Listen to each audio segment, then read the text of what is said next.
Hello, I am Pamela Winslow Kashani, and I'm here with Tim Kashani. Welcome. We are the co-founders of Apples and Oranges, and we are happy that you are here to join us for Sing Tank, where 9 of our Theater Accelerator teams will pitch their wonderful original musicals to our friendly sharks or judges from the theater industry and beyond. And it is all done in fun, and we're so glad that you are joining us. Today ends our 9th Theater Accelerator program. It's a 2-week virtual classroom where we coach creative teams using Silicon Valley principles to help them become not just thriving creatives, but creative entrepreneurs so that they can take the starving out of artists. We founded Apples and Oranges in 2008, and since that time, through our studio's for-profit side, we have produced the Broadway shows Hair, Memphis, and American in Paris, and the film stage musicals Emma and No One Called Ahead. And on the nonprofit arts side, we produced Arts Coast to Coast, our PBS show highlighting arts programs big and small, Bridge to Broadway, where we partnered with schools to develop new works, ShowBizU, our educational online portal, 6 years of filming and live streaming of the National High School Musical Theater or Jimmy Awards, and since 2016, our Theater Accelerator program, which brings you today's Sing Tank. And when we started Theater Accelerator, the goal was to make it virtual, blending the best of Silicon Valley and Broadway. And with our evangelizing of new streams of musicals, all of a sudden, we became more relevant. We can't have a show like this without talking about what we're all going through right now, which is the current shutdown of our live art form. But we are not going to let that stop us. In fact, once this happened, we looked in the mirror and said, well, what can we do to help? Since our mission statement has always been to look at alternate means of distribution for all of our stories and our artists. And now it's just expanded. And since that point, we've looked at different aspects of our industries to see how we can keep both the creative as well as the distribution process working and connecting with audiences all over the globe. We were about to launch an in-person live reading when we pulled the plug and said, let's do it all on Zoom. And this was a show that came through our Theater Accelerator class. And on March 20th, we did our first Zoom 29-hour read. And not only was it amazing for us, it was fantastic to be working and paying actors in a time when everything was shut down. We then partnered with the National Alliance for Musical Theater, which we've been members of for many years, to get all of our regional theaters together to run a webinar just to talk about the challenges. After that, we tried a virtual gala. We had never had a gala at Apples and Oranges Arts, and we said, let's put it online. And it was absolutely amazing. We had live performers from our Theater Accelerator, as well as the virtual toasts and live auctions, and the best part of the evening was the virtual valet line where everybody stuck around and shared stories.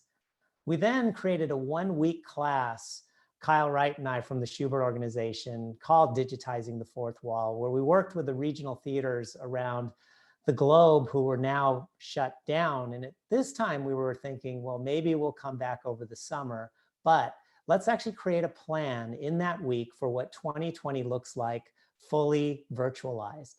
And it was truly a heartwarming experience because we had people coming in at all different levels of theater size, but all facing the same problem, which is everything that they had been working on for months to years had now been shut down. In fact, next week, we're going to get together with that same group, and we'll tease you with a little note coming later on that. We've created a bunch of tutorials online to help people to use Zoom and to use other aspects of technology that we're giving away. And we've run a concert, and we are testing every aspect of singing live. That way we can beat it up ourselves to see what works, what doesn't, how do we fix latency, all of the above. And just not even a couple weeks ago, we worked with Curtain Call, one of the companies that have come through our Broadway Tech Accelerator, to stage a fully live play with the actors that you see on this poster on a Tom Stoppard play. And what was very important on that one is we sold tickets to it. And all the profits ended up going to the Felix Project, which is a food bank. But we wanted to show that we can do theater online. It's not the same as live, but it is something that will keep us moving and going and creating. And we had people who were paying for it and enjoying the whole experience. And it was all on Zoom. And our director, Sam Yates, created this cool environment where the actors were morphing in and out in the same way you would enter and exit the stage. And that brings us to today, where we are now on our Theater Accelerator. And during our Theater Accelerator time, we also took one of the films that we made, Emma the Musical, and we launched that live so that our cohorts could see something that we had created digitally up on YouTube as an educational experience for us to see how we are streaming a number of different pieces in the world today. And that takes us to our mission of fully virtualizing the theatrical process, everything from first pen on paper all the way to a full production. And that will live on long past this pandemic as a way to help more stories, and we believe will further the want and need for live theater. How can you help us? In a very simple way, you can simply go right below to your subscribe button on YouTube and subscribe to our YouTube channel. That way you'll be in the loop for all of our incredible content coming forward. And if you want to donate, please go to our website, nycoc.org/donate. Thank you. All right, I think it's time for the main event, don't you? Yes, absolutely. Tim, why don't you explain what's going to happen today? Sure. We are going to have fun, first and Absolutely, foremost, yes, we because are. everything that we do here is in joy and in love. And these participants that you are about to see have spent 2 incredibly fun and difficult weeks taking their shows and dividing them up in the first week and looking at themselves as if they are entrepreneurs who had just been accepted into a Silicon Valley startup. They look through the lens of the creative entrepreneur and producer. And from that point, then they got into the creative aspect of their story in the second weeks. We have 9 amazing mentor/judges who are going to be watching these presentations that are going to be 5 minutes in length. At the end of each presentation, we will have 5 minutes of Q&A, and that will be followed by the virtual investment of $1, one virtual dollar that is, by our judges. And without further ado, we have an illustrious panel of judges we'd like to let you meet. First off, we have founder of Fire Muse Productions. She has received many Tony Awards and nominations for numerous Broadway shows, including Hamilton, Ain't Too Proud, and An American in Paris. Our colleague and friend, Deborah Barrera.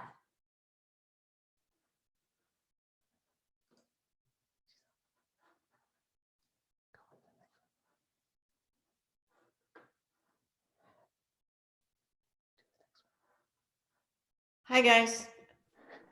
Nice to see Deborah. you. Thanks for having me here today. Great to see you. Thanks for joining us.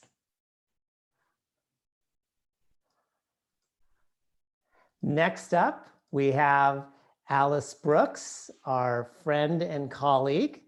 And Alice is a cinematographer who you saw the film Emma, and Alice was our cinematographer for Emma.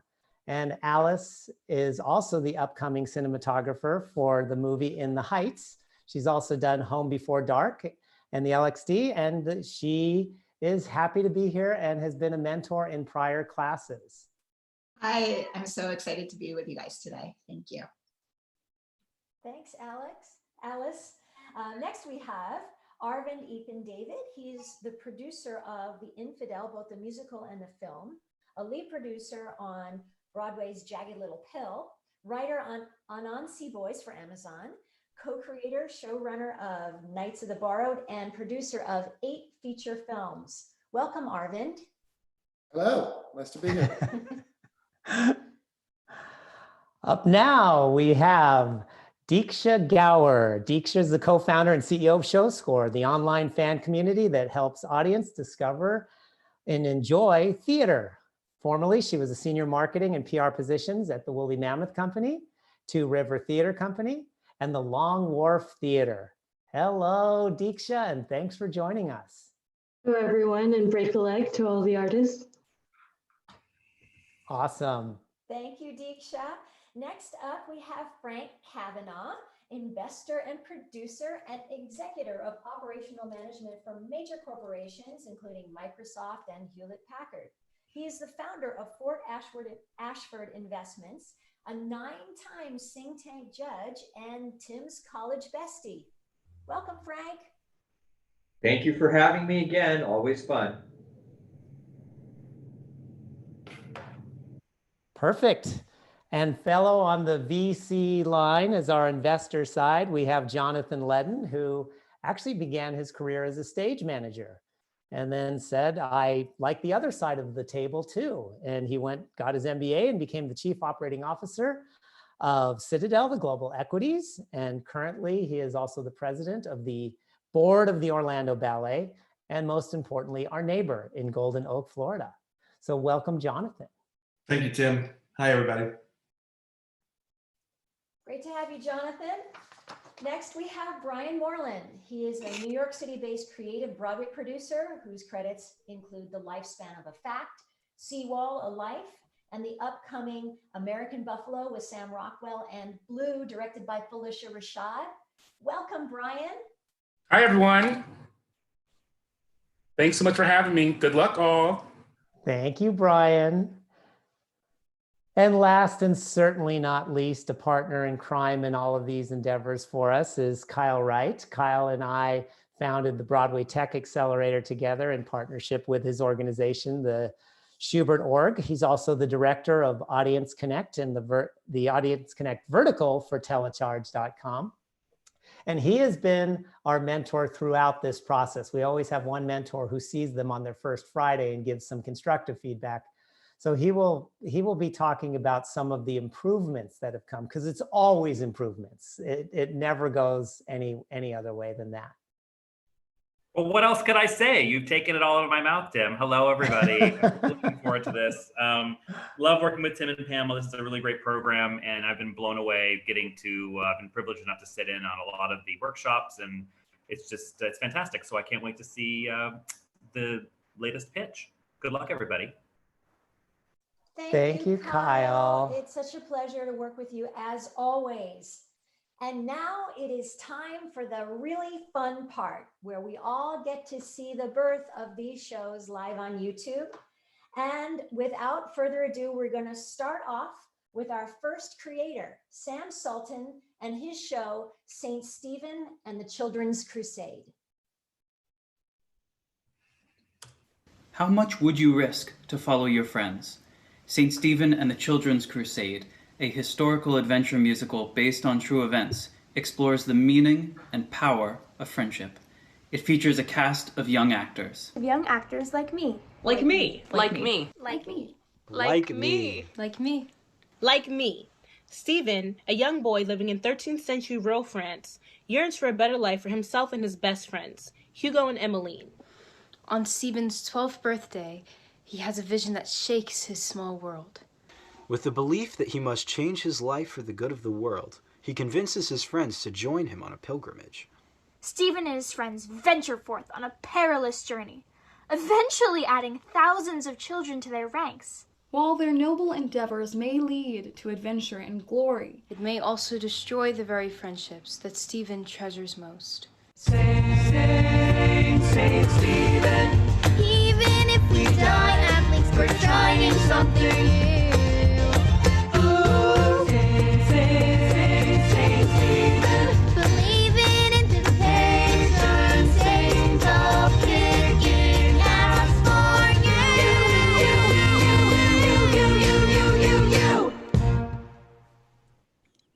Hello, everybody. I'm Sam Sultan. I wrote the book, music, and lyrics for St. Stephen and the Children's Crusade. I'm also an educator, and those young actors you saw in the video are the reason that I wrote this story.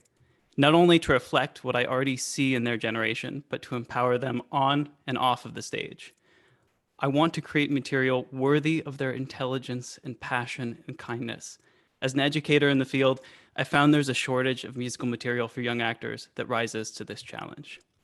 So, St. Stephen is created to feature a diverse cast that allows all of our audiences to fully see themselves represented in this story. The story is driven by young people, but even those who cannot be trusted, that is to say, over 30, like me, will still connect with its core message about the power of friendship. My best friend lives 2,000 miles away in Los Chiles, Costa Rica, And working on St. Stephen has been a reminder each and every day how lucky we are anytime we can stand next to our friends. It's safe to say that between March for Our Lives, the Women's March, Black Lives Matter, Climate Strike, virtually all of my students have taken to the streets at some point in the past 4 years. And they don't go alone. They do it together. They go with friends. So let's talk about what St. Stephen is now and its possibilities moving forward. St. Stephen is a completed stage musical. It has received 2 partial workshops in New York through Theatrical Resources Unlimited and has begun remotely recording a concept album. It is ultimately targeted towards schools and youth theater programs. There are over 25,000 schools in the US that have theater programs and thousands of more youth theaters. So our next step is focusing on a graphic novel adaptation that takes the book from the musical, enhances it, and also incorporates the music and lyrics from the show as well. We can do this starting now, like right now. And now is a very strange, admittedly, and important time to create art. Having a larger universe and known brand will help St. Stephen find a home on a live stage when that is possible. Graphic novel audiences are young, and the market has increased between 10 and 20% each year for the last decade or so. And the audience aligns very well with this show as is. Here are some character sketches, and we'll be talking more about our aesthetic right now. What sets St. Stephen aside and makes it immediately recognizable in all of its forms is its anachronistic aesthetic. It's what happens when you take a medieval manuscript and you mix it with a Tumblr account and the doodles that you make in your notebook when you're supposed to be taking notes in class. So let's talk that next step. The next step is a pilot chapter of this graphic novel, about 30 pages in length, consisting of the first scene, which includes 2 songs. We're asking for an investment of $10,000 to create this pilot chapter. That budget is broken down below. In addition to the graphic novel, we're asking for $2,500 to have our fully orchestrated concept album mixed and mastered, and another $500 for various video and graphic design needs to complete an electronic press kit. Okay, thank you so much for your time, and I'm going to let the next generation take it from here. So no matter if you're a child or a child at heart, Join the crusade! Because friends don't leave their friends behind. Friends don't leave their friends behind. Because friends don't leave friends behind. Friends don't leave friends behind. friends don't leave their friends behind. We're bound from holy glory, sing from days of yore. We're about to write our story. Come along and join our corps.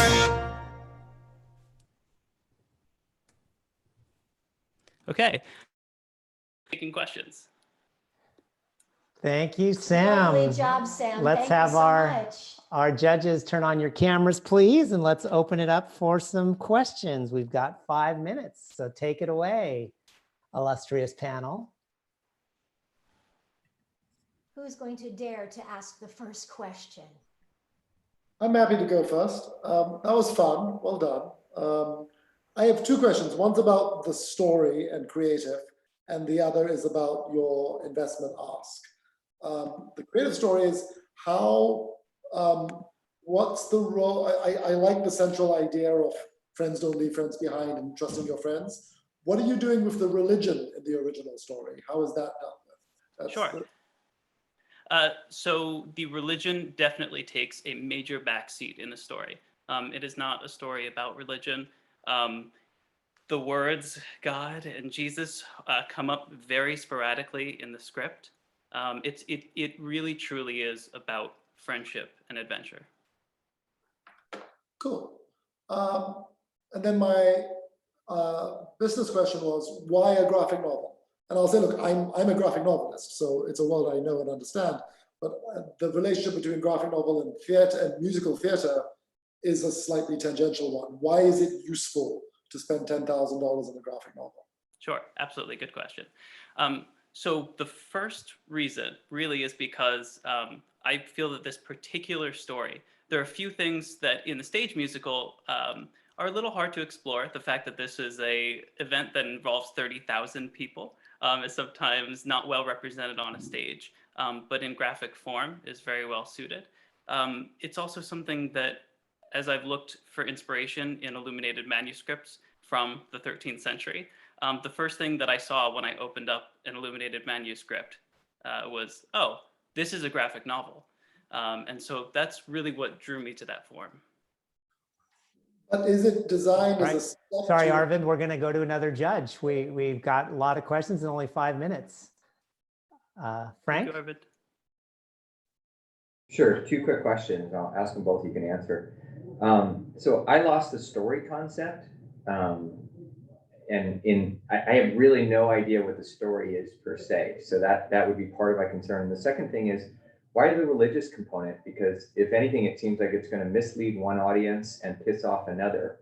And when you put up St. Stephen's and progressive and talk about 4 marches where children pretty much are being pulled out of school or other things like that, won't that lead to some dissension in whatever investor base or audience you're seeking? Thanks.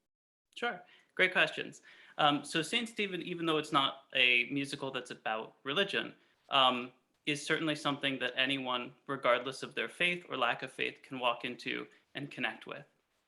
In the same way that secular and non-secular audiences can walk into a Jesus Christ Superstar or a Sister Act and enjoy and connect with the material. Okay.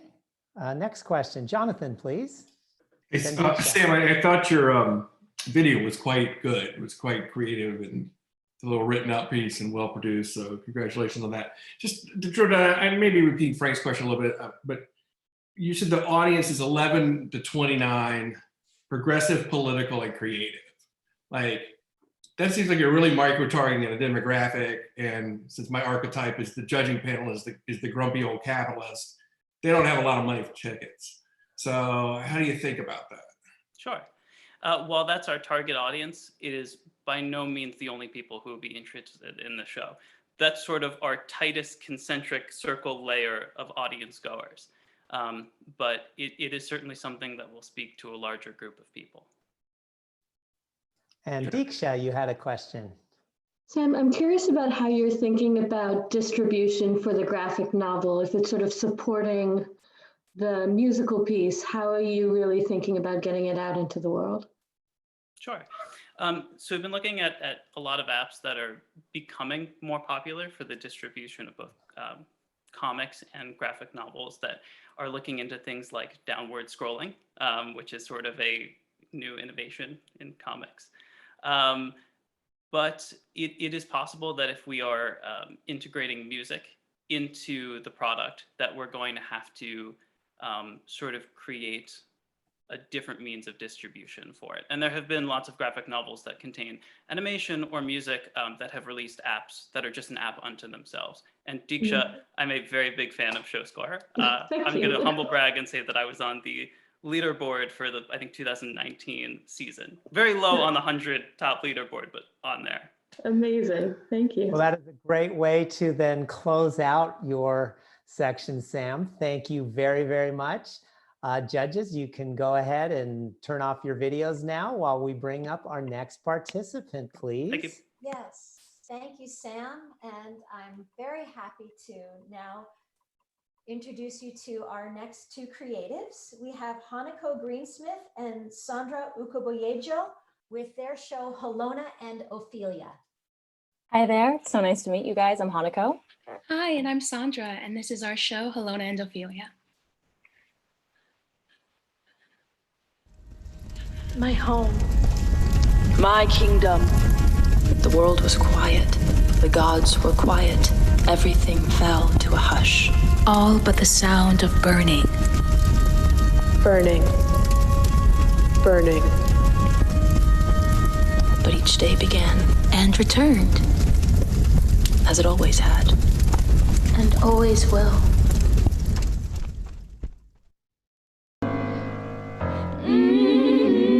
Halona Jackman of the Jackman Kingdom is accustomed to a peaceful life, until a member of the neighboring Sinclair Kingdom unceremoniously murders her father, breaking the treaty that had once declared them as allies. With the treaty now broken, their land that was once lush with forest and wildlife is scorched to the ground. While the Sinclairs dine, the Jackmans starve. 12 years later, Halona declares war against the Sinclairs in the name of vengeance and vows to stop at nothing. Be the woman you expect me to be, whose life drowns in the sea, and no, I won't be the one who does not take control of her life. For the world is dark, the world is wild, there's evil that lurks behind every creek. The world cares not, the world is cruel, and it's cruelest to those who are weak. Let us champion this princess, shall we? She discovers success quickly, but is soon faced with an entirely different challenge. Ophelia Sinclair. Ophelia was once Halona's dear friend and lover, but being the daughter of her father's murderer, is declared the enemy. With time, both heroines are forced to acknowledge the heartbreak that drew them apart, and in doing so, recover their lost romance and unite in their cause to bring about peace. Though their kingdoms were entirely different, their core values were not. Each heroine makes a life-altering sacrifice in the name of her future, teaching us the lesson that it's not what you run from, but what you run to. Hi, I'm Hanako. And hey, I'm Sandra. We met at Pace University while we were attaining our BFAs in musical theater, but became best friends when we were paired in a writing class together. We decided that as multifaceted women of color, we were determined to bring a version of our world onto the stage. Stories that highlight powerful, colorful, LGBTQ inclusive, female-driven casts. Both of us are the daughters of immigrants. The sacrifice of an immigrant parent is one that includes risks as they venture into unknown territory for the sake of providing opportunities for their loved ones. Similarly to Halona, we relate to the pressure of leaving a mark on the world, especially when much was sacrificed to afford you those possibilities. But like Halona, we have learned and continue to learn that the mark you leave behind is something authentic and individual to your own path. Heavily inspired by nature's elements, our show provides a contrasting array of material. Our music, movement, and story are a blend of fluid motions and melodies, as well as fiery song and atmosphere, creating a modern take on traditional storytelling. Whether with a cast of 10 or a cast of 50, a 5-piece band, or a full orchestra, optics and spectacle are not necessary to capture the heart of our piece. It was an honor to be selected as a Pace New Musical in 2018 and bring our vision of an all-femme cast to life. One standout moment was the praise of the musical theater idol, Bjork Lee. We're very excited by the idea of utilizing projection mapping to tie in technology with our piece, enhancing the magic of the elements. But with the reality of COVID-19 and a stage production not being in the near future, our initial hopes of creating our story into a film or limited series have also become more realistic and something we're very interested in looking into. So as you can tell, this has been quite the journey for Hanako and myself. Our show came to be in 2016, and since then, we've had the opportunity to showcase our material on stages such as 54 Below and Shaberly Studios. As mentioned earlier, we are actors firsts, and in 2018, we graduated and began working as actors, as I found myself in Hamilton and Hanako found herself filming for Chicago Fire. We were simultaneously performing and writing and plan on continuing to do so. So what does our 2020 and beyond look like for us? Hanako, let them know. Thanks, Sanj. Regarding the short term, we'd love to host Zoom readings with our friends in the industry, as well as a completed demo and further flesh out our piece. But in order to meet our short-term and long-term goals, we'd want to compensate everyone fairly. This is why we're asking for financial backing through a producer. This way, we'd be able to meet our short-term goals and continue on to our long-term goals, which include developing and securing a creative team, fully realizing our show, and exploring the prospects of our show to screen. With the many phases our show will undergo, we hope to continue to use our voice to honor those who inspired us to write Halona and Ophelia in the first place. Thank you for taking the time to consider our beloved show. I'm making one vow.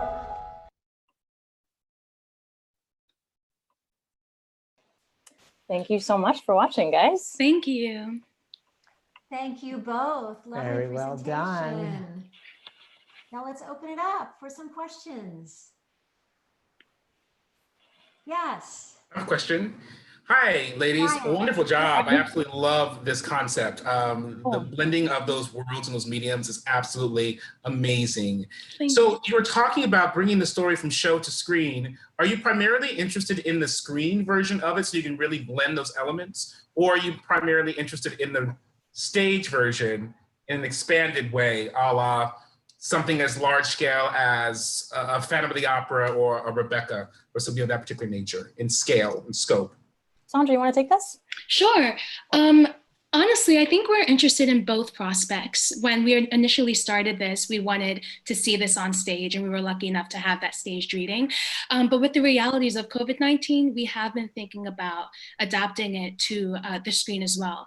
I don't believe our worlds would be too different. As Hanako mentioned, with the projection mapping and the use of these magical elements, our worlds would actually mimic one another. It's more so a question of how to get this show to other people, and less so how different the show would look on different platforms. Thank you, ladies. Thank you. Thanks. Deborah. Hi, guys. In full disclosure, I have to share with everyone that I've been, albeit on the sidelines, a part of the pitching process in this last 2 weeks. So I just wanted to commend the two of you and say you did a great job with the pitch. It's wonderful. Congratulations. Wow, thank you. Really, Deborah. really good. I'm just curious if you wouldn't mind talking a little bit about the fundamentals and the foundation of the book. I know that Brian asked a great question about, do you see this more going along screen side or stage side? But where do you both feel like you are? You have wonderful careers as actresses. I have no doubt you're going to shine in all different genres, but where do you feel the book is right now? And where do you want to put your focus on the actual material and the script and the development of the characters in that script? Yeah. I would say Sandra and I pride ourselves in really sharing so much of the material together. And we also really pride ourselves in that our piece, although it is a musical, we really feel like it is a play with music. There's a huge importance between the dialogue between all of the characters. We think that really fleshes out the characters and somehow makes them more realistic in such a heightened world. So yeah, so when we were thinking of translating it to screen, we think keeping that dialogue in there is incredibly crucial and something we're definitely continuing on, even though yes, we are actors, but we love writing and would not abandon this piece at any time in the near future. Yeah, and to piggyback off of what Hanako said, as actors and being in musicals ourselves, we see there is such an emphasis on music, but we really pride ourselves in making sure the book could stand on its own and allowing us to see that musical theater actors can also stand as purely actors. Mm. And how large, just last question, Tim, how large do you see this cast? What were the parameters, minimal and maximum? Go ahead, Sasha. Yeah, okay, I think a minimum would be about 10 characters and maximum would be about 50. It could be as large as West Side, where you really do create the world and the opposing sides.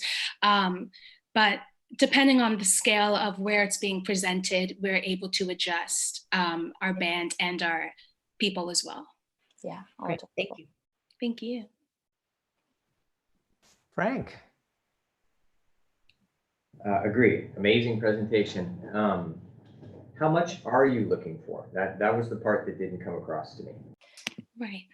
Yeah, so I think for the time being, we're looking at it quite primarily short term, especially with COVID-19 going on. So right now we're looking for just enough to really compensate our actors that will be doing the Zoom readings with us. So somewhere around $5,000 that we could pay them and get some demos down so we could really feel comfortable with the music that we'd want to officially pitch when we're more comfortable with the whole show in the future post readings.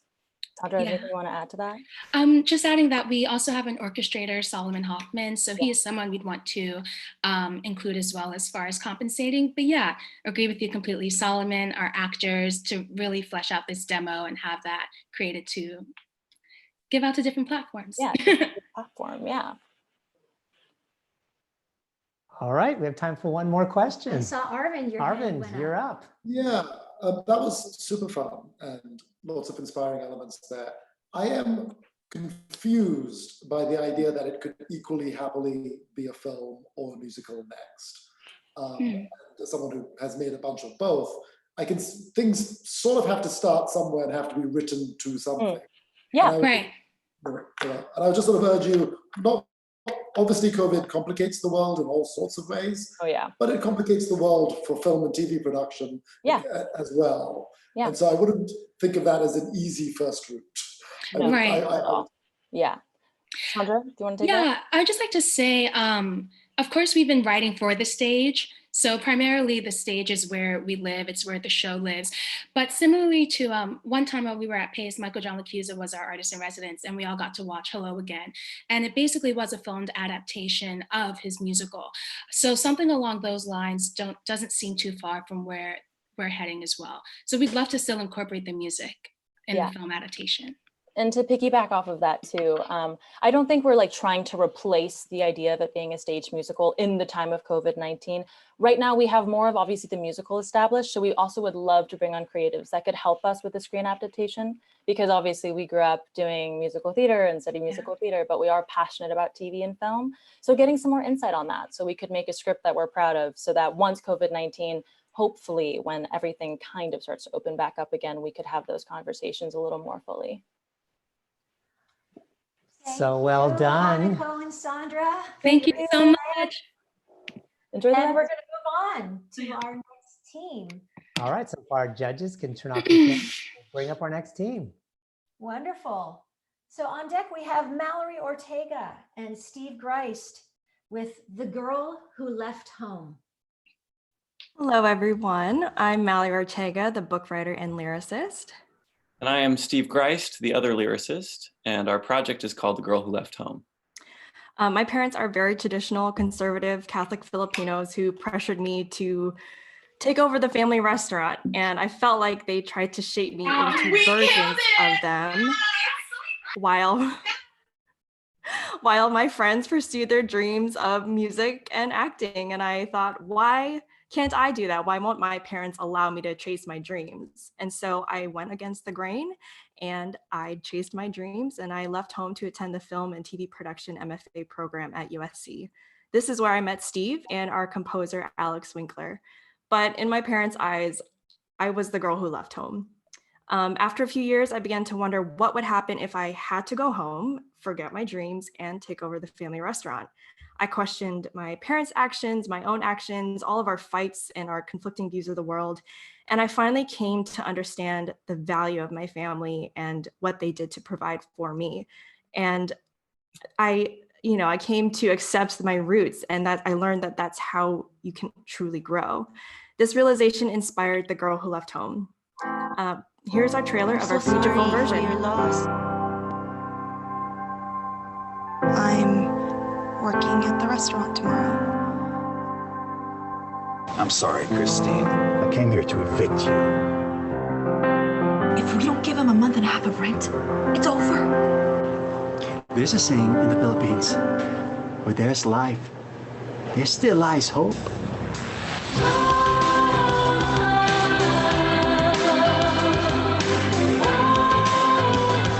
Now maybe this is what I'm supposed to do. Fulfill my parents' legacy. Christine, no. It's always been your dream to be on stage. You can't just let that go.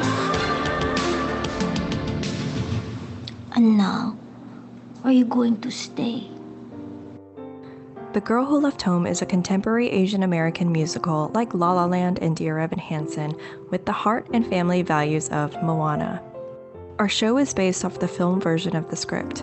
About 4 years ago, it was clear that no one was going to give the time and day to our first-time feature director with a Filipino-American musical dramedy. I took matters into my own hands, started my own company, and our team fundraised for over 2. So go ahead and take it and go ahead and start it up again, please. Filipino-American musical dramedy. I took matters into my own hands, started my own company, and our team fundraised for over 2 years. We had 3 successful crowdfunding campaigns that helped us build our audience on Facebook and Instagram. We also produced stage readings in Baltimore, DC, and New York, revising our music and script for each event, raising more seed money, earning the trust of small investors, and gaining a new community. This film represents an entire network of people who wanted this story to be told and became part of the filmmaking experience. A large-scale contemporary Asian American musical does not exist. All shows with Asian representation are historical pieces that don't show who we are today. Because of COVID, there has been a rise in hate crimes in the Asian and Asian American community. This story is so important right now because it shows that we are human too. It'll be a staple in the Asian American experience. At the end of the day, we raised about $250,000 to complete this asset. Our plan was to go through film festivals before selling our film. Our film is so small that we needed the buzz to grow our audience to attain a larger sale after the circuit was over. We got into Cannes Film Festival, the largest Asian American film market in the United States, but then COVID hit. We're sad to say that our film premiere has been postponed, but now we're looking into stage and digital areas to expand into other markets. Now that the entertainment world has changed, we're looking for other distribution partners while demand is high to recoup investor money. Distribution isn't just about recouping the film's budget, it's also about growing an audience for a future stage version of our story. For the rest of 2020, we want to continue development for our stage show. This includes writing new music and songs, and preparing for a virtual stage reading and film sneak peek party. This event could act as a bridge between now and the in-person premiere of the movie in the coming years. We are looking for collaborators who can help us achieve these goals and navigate us through this new virtual world.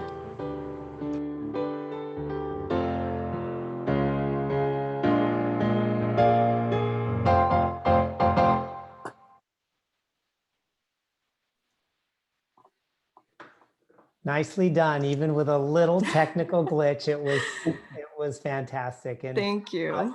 It broke up in the middle, so since I know you. They have the feature film done and they are working on the stage play. That's where it was hiccuping. Gotcha. Very impressive. Let's Thank go you. to some questions.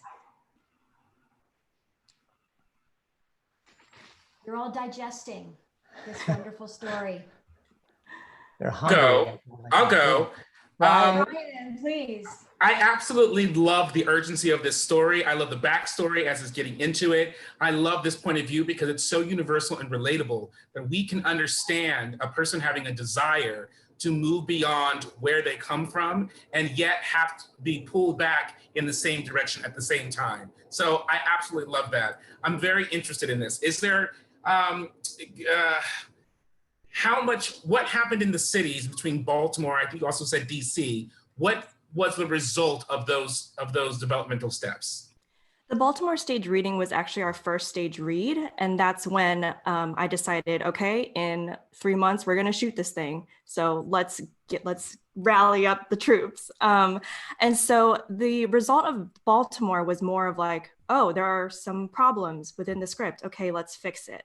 And then we started to hire some of the, these were my friends from middle school and high school and college who came to help me out. It was incredible. And reconnecting with them, I was like, oh my gosh, let's work together. And so from there, we brought them to DC. And within that area of people, I got one of my larger investors there from like a friend of a friend who invited another friend. And it was just like that specific reading really opened those doors of there is a large community. And I didn't even realize it was this large. And that really propelled us to move into New York, where I finally casted 2 of my main leads for the actual film. And they were able to join us for the stage reading. And we really had a sense of what the chemistry was going to be like with the cast and our lead producing team. Next question, please. Diksha. Hi, I wonder if you could sort of clarify how much you're looking to raise and what your immediate next steps would be once you raise that capital. So right now, because we have this film kind of sitting on a shelf, we are looking for help in distribution. Luckily, we now have attracted a sales agent, but we haven't gotten their deal just yet. So we're still, my responsibility as the business owner is to recoup the investor money. So we would like to have more options and see what would be best for our film. And in the video, I had mentioned that we had raised a little over or around $250,000. That film aside, for our digital virtual play and future production of a digital stage version, we're looking for between $10,000 to $15,000. However, I was very fortunate to shadow Tim on one of his virtual events and getting a sense of exactly what entails in that. I'm going to be honest, I'm not 100% sure because of the scale of how many actors there are in the movie. Do I need to cut them down? Can I have an ensemble who, switch characters? But just breaking down the numbers of the minimum you can pay SAG for the new media contract, it lies somewhere between $10,000 to $15,000. Great, thank you.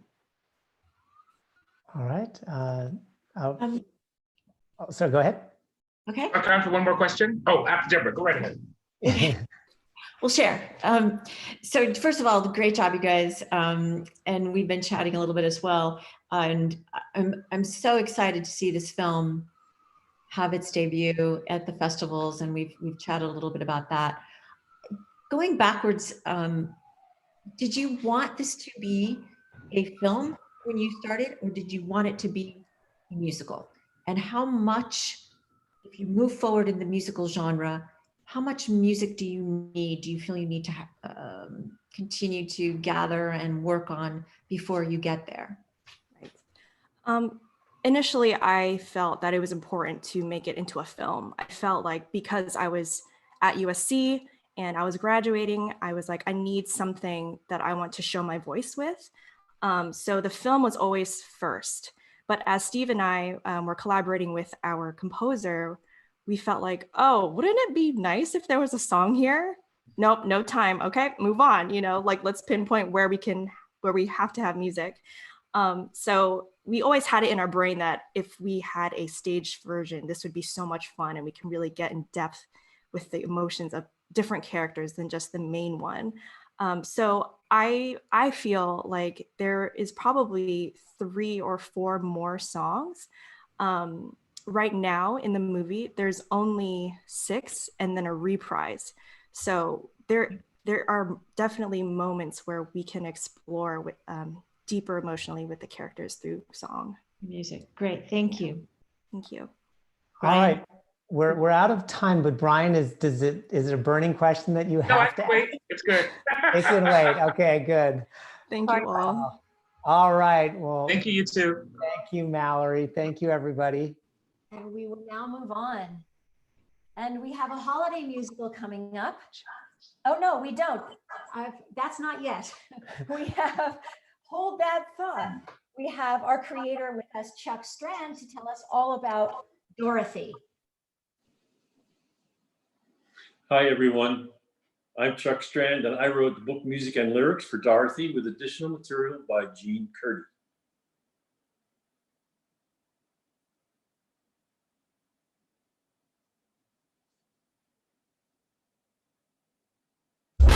We're bringing back the voice of Broadway column. I need the best we've got. Who's it gonna be?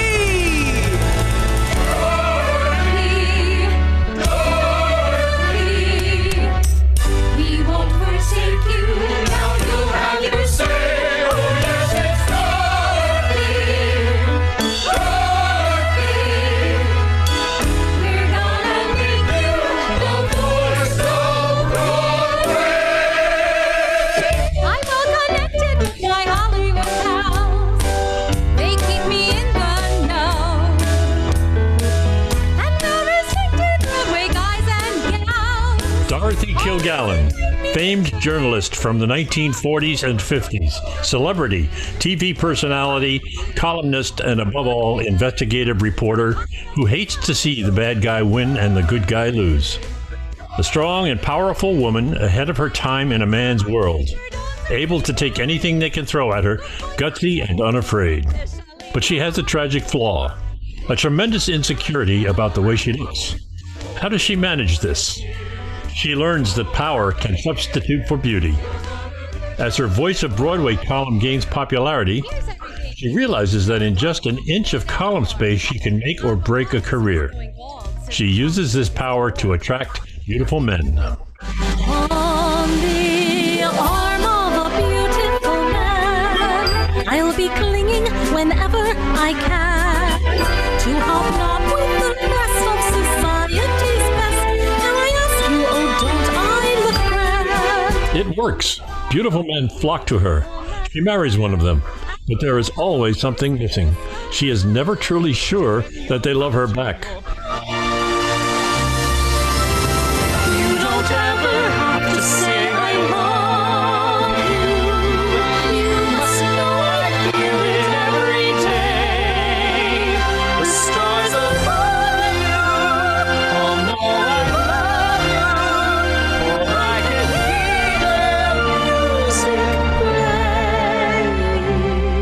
That's Dorothy with Johnny Ray, a beautiful man extraordinaire and pop rock icon of the early 50s, with whom she has a torrid and very public love affair to get back at her philandering husband.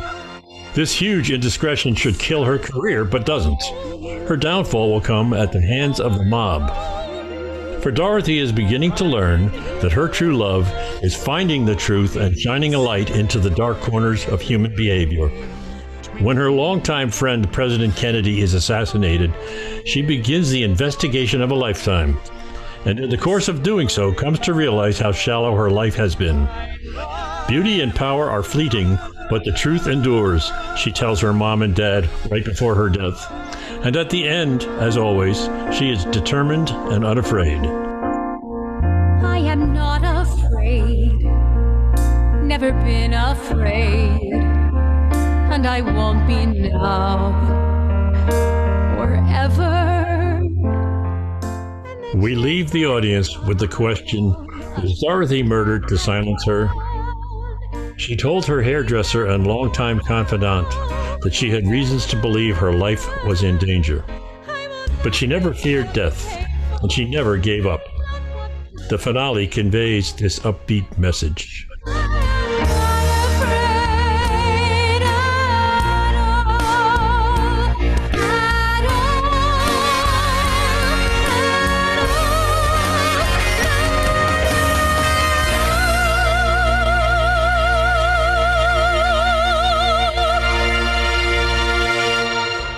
People who will like this show are feminists, journalists, JFK assassination enthusiasts, those with an insecurity about their appearance, which is probably 95% of us, mystery buffs, and of course, middle-aged women with college degrees.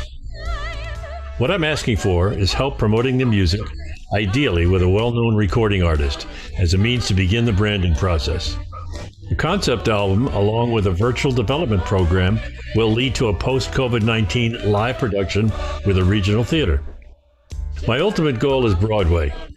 And just in the way of background, I've been there once. I am a Tony-nominated composer-lyricist from many, many years ago. Broadway is not going away, so come join me this time.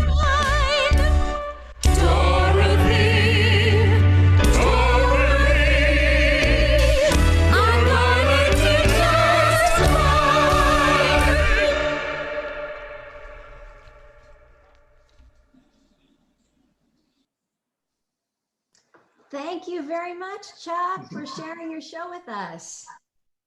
Thank you. Thank you all very much. Our judges are here, and I would like to know if you have any questions. Yeah, Frank. Excellent presentation. Put it well, a lot of stuff that I wasn't aware of, so that was kind of fun. So I understand generally what you want. Is there a financial ask, or is it just a general conversation that you're trying to get out of this presentation? I will answer that two ways. I'll use Tim's "it depends." I love that, but I think it's more of a general, because I really need help. I need help marketing this product. I think branding it, by beginning with the music to help brand it, I think can get us eventually to some kind of elaborate workshop. I want to see the project. I want to see the show up on a stage. Right now, we've been working for about 1.5 years on the music, on high quality demo recordings. Actually, we have the kind of recordings that we can strip the vocals out and use the music if we have to use it in some kind of a production. We have almost all of it done. In fact, if it wasn't for COVID-19, it would be done. So we're looking to try to take that next step, maybe a 29-hour reading, or perhaps some kind of a workshop, or even a virtual. I don't know. I don't know enough about it. So I'm looking for a partner for help in getting this project to the next step. So a follow-up question then is, did Tim talk to you about alternative media? And with that, I'm going to bow out and listen.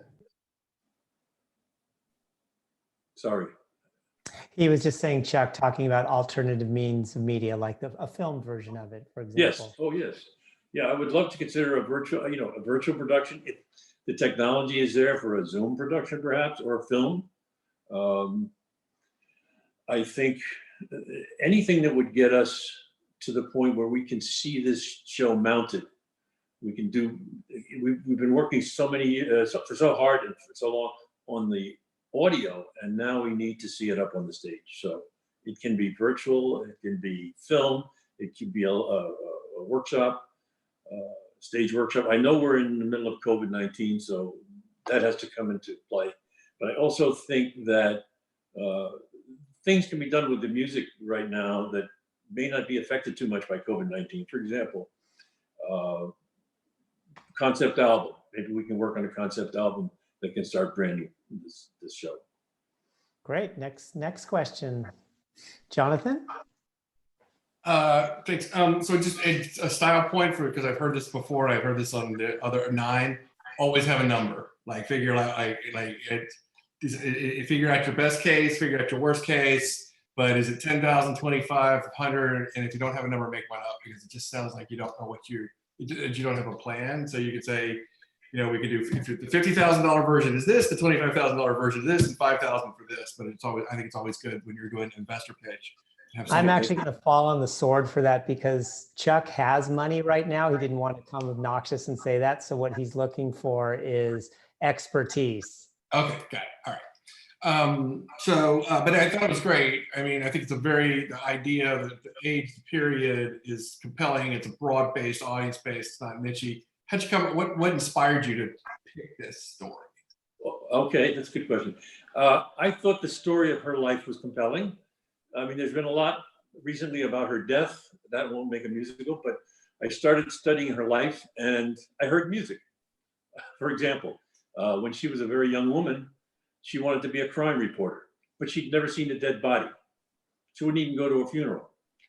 I said, bam, musical number. Then the next thing was she had this desire to be seen with beautiful people, particularly beautiful men. In fact, I was saying to my partner, Gene, one evening, I said, you know, Gene, Dorothy really wants to be seen on the arm of a beautiful man. Well, I said, look, listen to the cadence of that. That's a musical number, on the arm of a beautiful man. Bam, another one, okay? And then, of course, the meeting or the affair she had with Johnny Ray, great musical number for love duet. So I heard music, and that's why I wanted to do the story. I thought it was a great story to have music. Perfect. All right, next up, please. We have time for one more question. Diksha.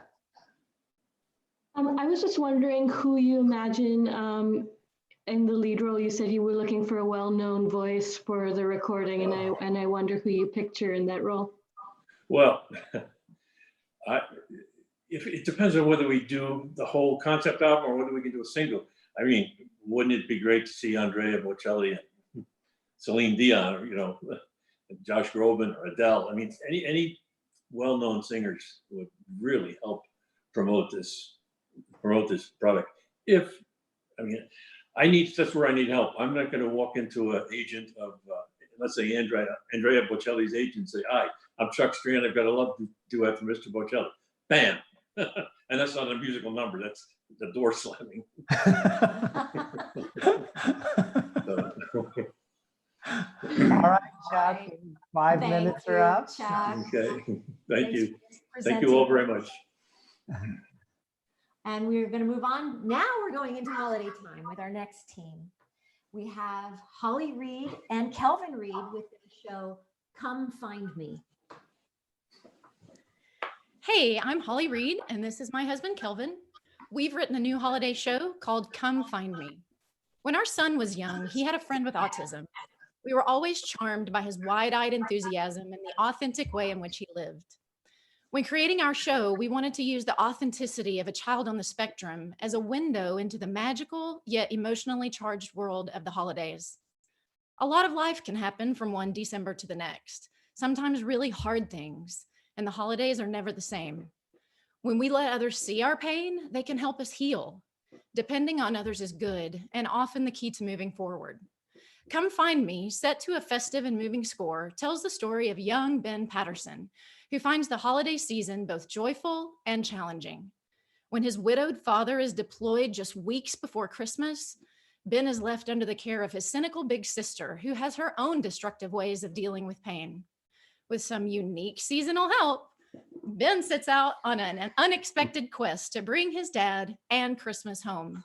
Ben's unwavering belief transforms everyone around him. He's the true Christmas angel, the true Christmas gift.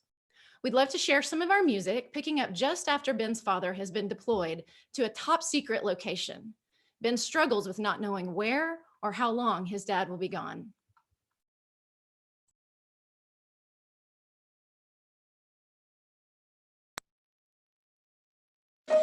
Tell me, please tell me, if you know, just tell me so my mind can just slow down.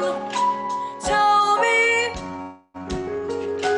please tell me, afraid and lost in all my thoughts go round and round. It always scares me when he has to go. I need to know, I just need to know.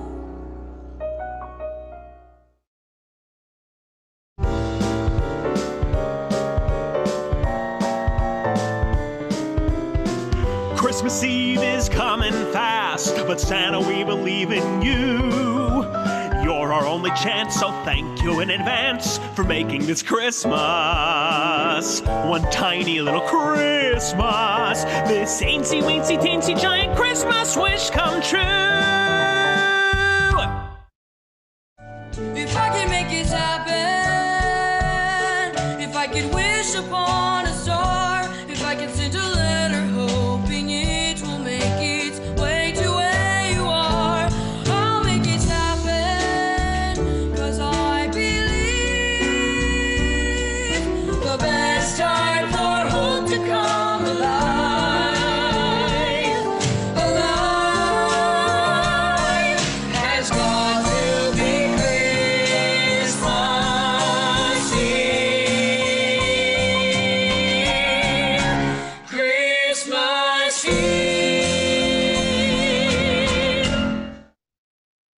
We've enjoyed a strong development history with readings across the country, and most recently held a 29-hour reading at the York Theatre, where we were honored to work with a creative team and cast of some of the best of Broadway. Ultimately, our goal is to become a part of the canon of the best-loved holiday film and theater shows. Our plans for 2020 include creating a concept album, a children's holiday book, and further creative development. We've already been working with an illustrator to give us some ideas for the holiday book, and we're super excited about that.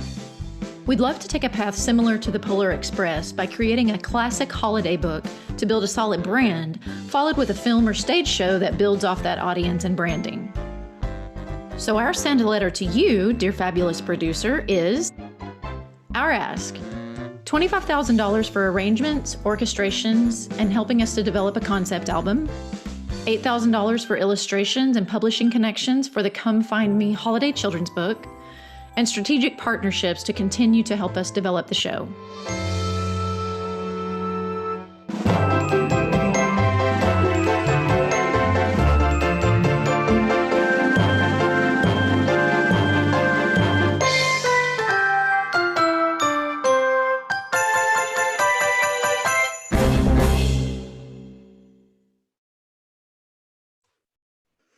Thank you for the opportunity to present. Yes, thanks. Congratulations. Thank you both. Let's have our judges join us.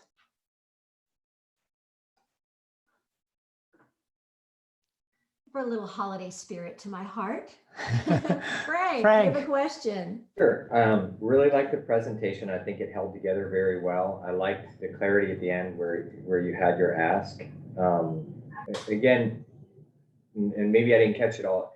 Is this alternative media, or you really can continue down, because you had branched off and talked about film a little bit, you talked about other stuff. Kind of what's your current thinking on all? Sure. We did a 29-hour reading this past October in New York. That was very successful. We're in rewrites right now. Our trajectory before COVID was to do a lab workshop in New York in the fall. And we were on track to do that before this all happened. So we were thinking, we had already been thinking about the children's book. So that's something we can do during COVID to just, reinforce the brand. So we would love to continue that trajectory towards Broadway. If there's film interest, we were, because of the epic nature of the story, people have always told us they really felt it lended itself towards film. So we always keep that in our radar. So again, with COVID, we're trying to navigate. We were just on a direct track to stage, but if there's interest or, if someone in the studio world thinks that's a good path to take, then we're open to doing that. And part of this was a directive that Pamela and I gave to everybody is we didn't want people to stand up and say, well, we want to be on Broadway at the end of 2020. And so it's been a little challenge for all of this cohort to come in and put those together. All right, next question. Arvind. Well, to pick up on that and then to ask the question, I think it's interesting because, of course, no one's on Broadway right now. But Broadway will come back, and when it comes back, a bunch of shows will probably have fallen away. So actually, this is not a terrible time to be developing new Broadway shows. And whilst it might be hard to mount a show in 6 months, it's probably going to be possible to do a workshop in 6 months. So I would just urge people not to completely abandon that trajectory, because in some ways, it's clearer than before. That's a good point. All right, next question. Brian. Got something. Hi. Not so much of a question, more of a comment. Piggybacking off of what Frank had asked you, I'm really drawn to the story immediately of a young autistic child whose father has been deployed, who's left with his sister, that being all challenging, and what he goes through to reunite with dad. That's very compelling to me. And I immediately thought, my gosh, that is a film I would love to sit through. So I would really love to see that written out in long form that way. Thanks. Okay. Another question. Diksha. I'm curious about when you talk about the book, are you seeing the book more as a marketing vehicle for the play or the show or the film, or are you thinking about it as a sort of product of its own that requires marketing and distribution, and how are you thinking about the sort of book element of it? Sure. I would say it's probably a separate product. Obviously, it would be a companion product. It could be even a pre-read. We've thought, Kyle had shared with us some earlier in this week about possibly like having that as a pre-read for some of the autistic communities to, read through the show, have a familiarity with the story. And that way, when they go to the show, they already have an idea of what's going to happen. So I think it could be a companion there. But I do think that it can be a standalone piece as well. Ideally, I would love for it to be published with a publisher and not self-published, because when people start going into Barnes and Noble again, that being on the holiday display. And as a parent, when my kids were little and I would go into Barnes and Noble, I wanted a new Christmas book. If there was one out, we wanted a new story, for that year. So we want to be that new story. All right, fantastic. That wraps us up for Q&A. All right, thank you, judges. We'll see you in a few more minutes. But for right now, we'd like to introduce our next team. We have Ariana Johns and Daryl Curry with Glamour and Grit.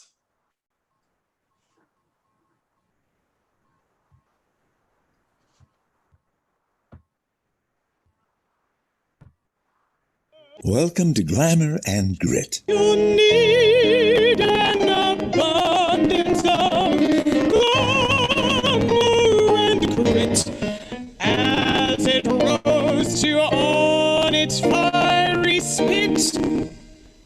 So take care. On her 17th birthday, Deanna, a young witch lost in teenage angst, who's brought into a lush forest by her mother Amanda to connect to her magical roots. Hey, time to leave this all behind you. Mom, let the quiet magic find you. Excuse me, are you crazy? You have got to be kidding. Deanna, you silly little... Her father, Corvin, an environmental scientist, is set to join them later. But Amanda, who was born in a hazelnut shell after all, conjures its image. In you I have found my magic. I can feel you breathe inside me. When Corvin goes missing, Deanna taps into her connection with the ancient forest voices.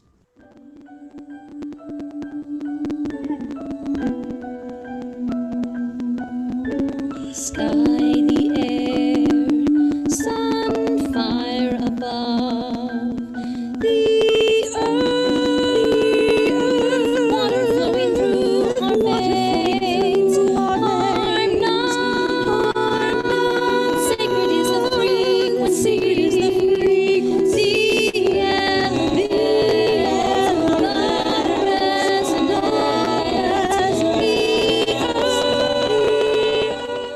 On their journey, they meet an awkward troll, some cheeky tickies, and the formidable fairy queen Melinda. Meanwhile, Malix, an androgynous tech whiz, is creating havoc with a sinister virtual reality castle. My name is Malix, child of thunder and lightning, ice and rain. This is my domain. You will feel my pain.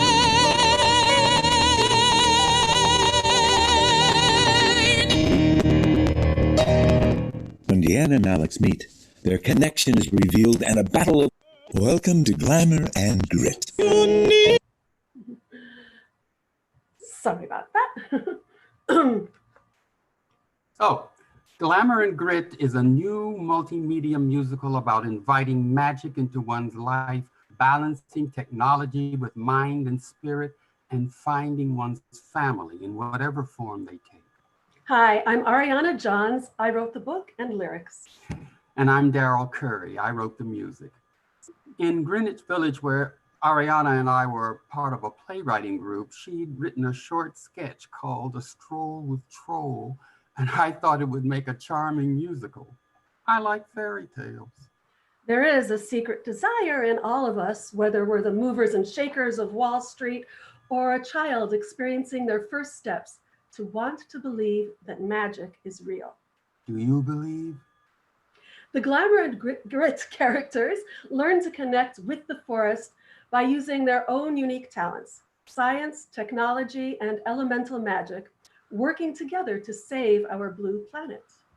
Last November, we presented a staged reading hosted by the Dramatists Guild Foundation as a part of the International Climate Change Theatre Action Festival.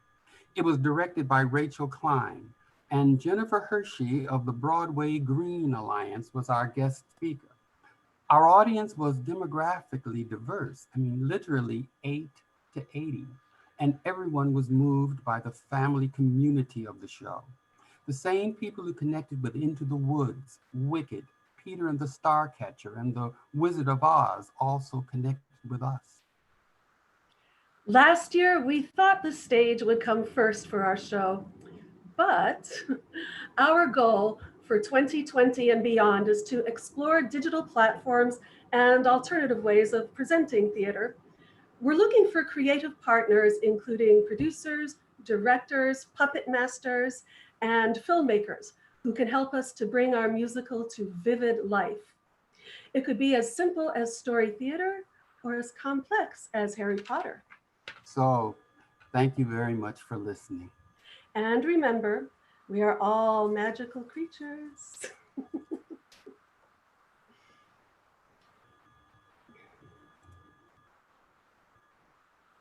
All right, Thank you, nicely Daryl. done. Thank you, Ariana.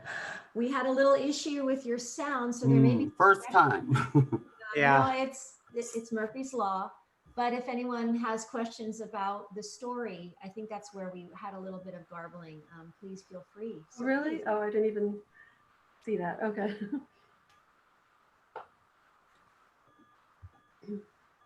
All right, question one. I actually agree with you, Tim and Pamela. Can you guys talk a little bit more about the story? Like, what happens to Deanna? Shall I? Well, first, when she does go into into the forest with her mother and connects to her magical roots, they have an adventure. They meet an awkward troll who becomes their third partner and discover that Deanna's father has been gone missing and has been taken captive. So they have to go on a quest to find him. And throughout the show, throughout the first act, Deanna's mother, Amanda, brings her to the woods because she's 17 years old, and it's sort of a witch's coming of age. And there are certain things that she has, certain tasks that she has to perform. But this is a reluctant teenager who is butting heads with her mother. But as she goes along, she does come into her own. She finally lets the magic in, and this is where we, where the audience will connect, because the metaphor of magic is also about your potential, about the willingness to not be afraid of who you are, and to let out the uniqueness of you.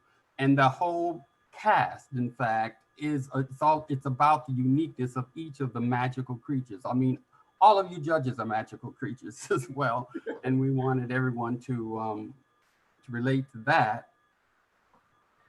Great. Well, I want a question now from one of these magical creatures.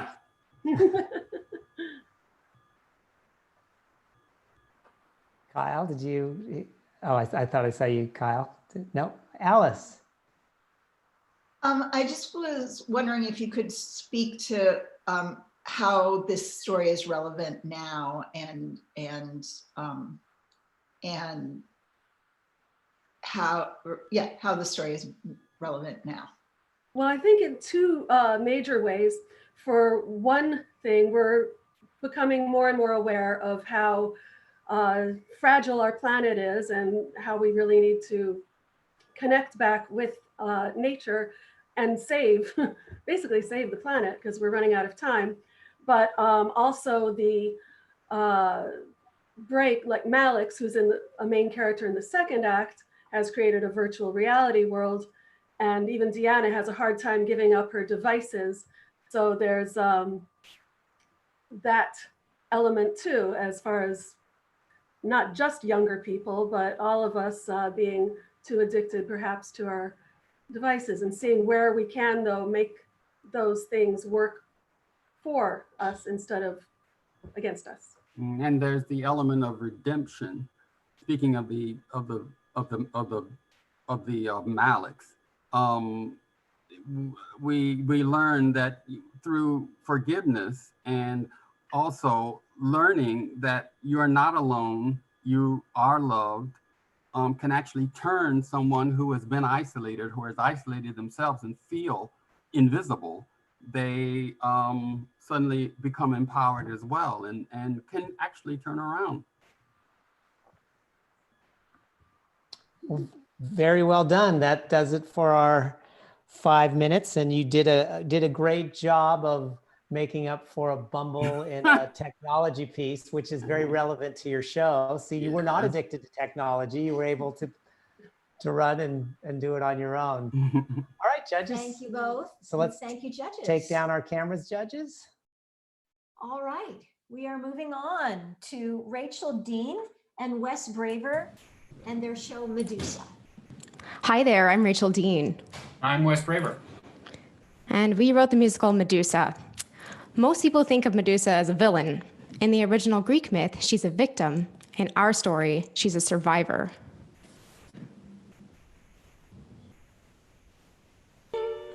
Was it you? Was it them? Shouting in the middle of the square. Was it them or was it you who put the snakes in your hair?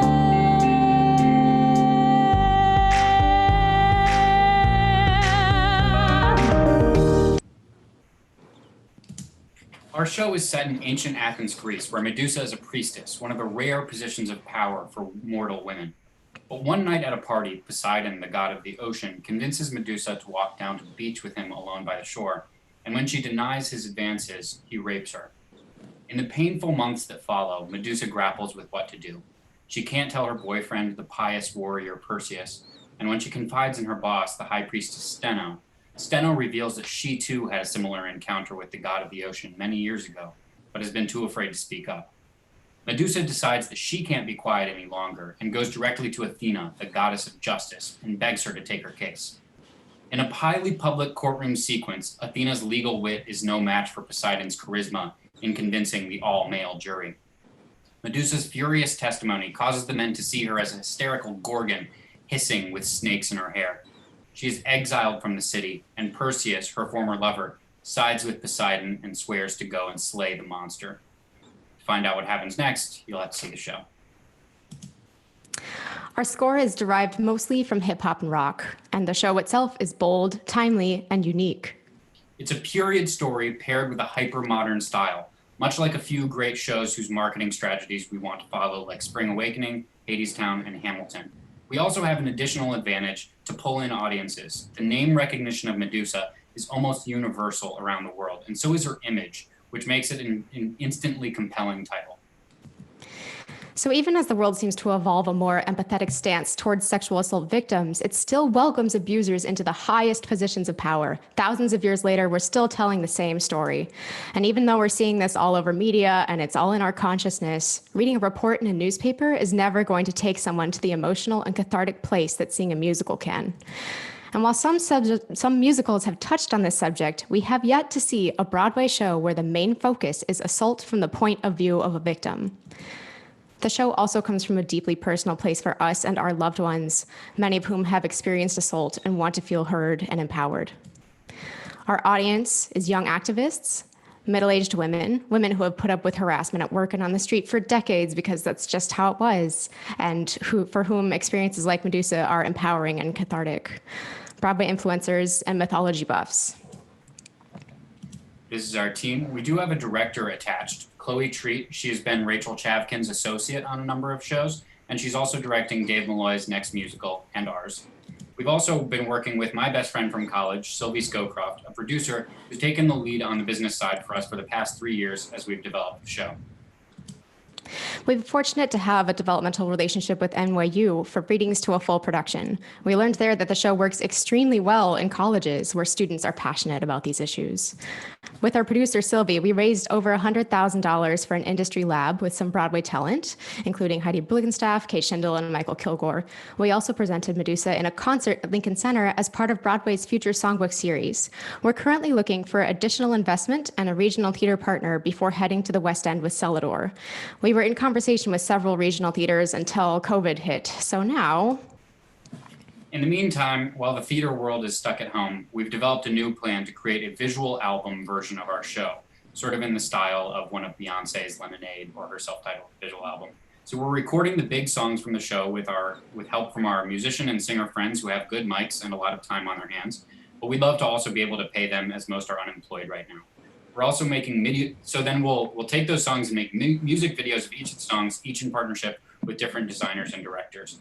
And here to close us off is a clip from the first one that we made last weekend in 48 hours with $0 as our budget.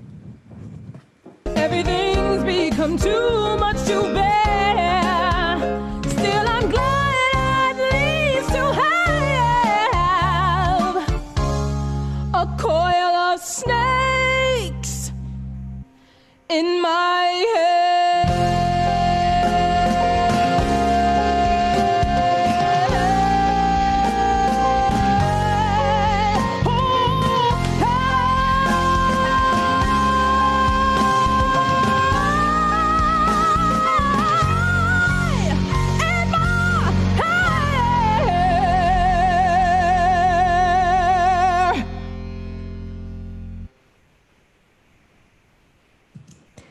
Medusa, don't look away. Thank you, Sharks. Nicely done. Thank you both. Great presentation.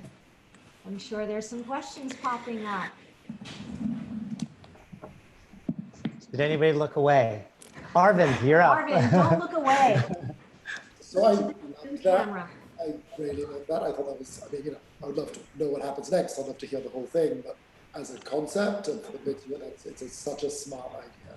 It's such a smart idea. It's such a resident myth that hasn't been done. Like, I can't think of any really good, big contemporary retelling of it. I assume you guys know Circe and Song of Achilles, and it just feels like the natural next step on that.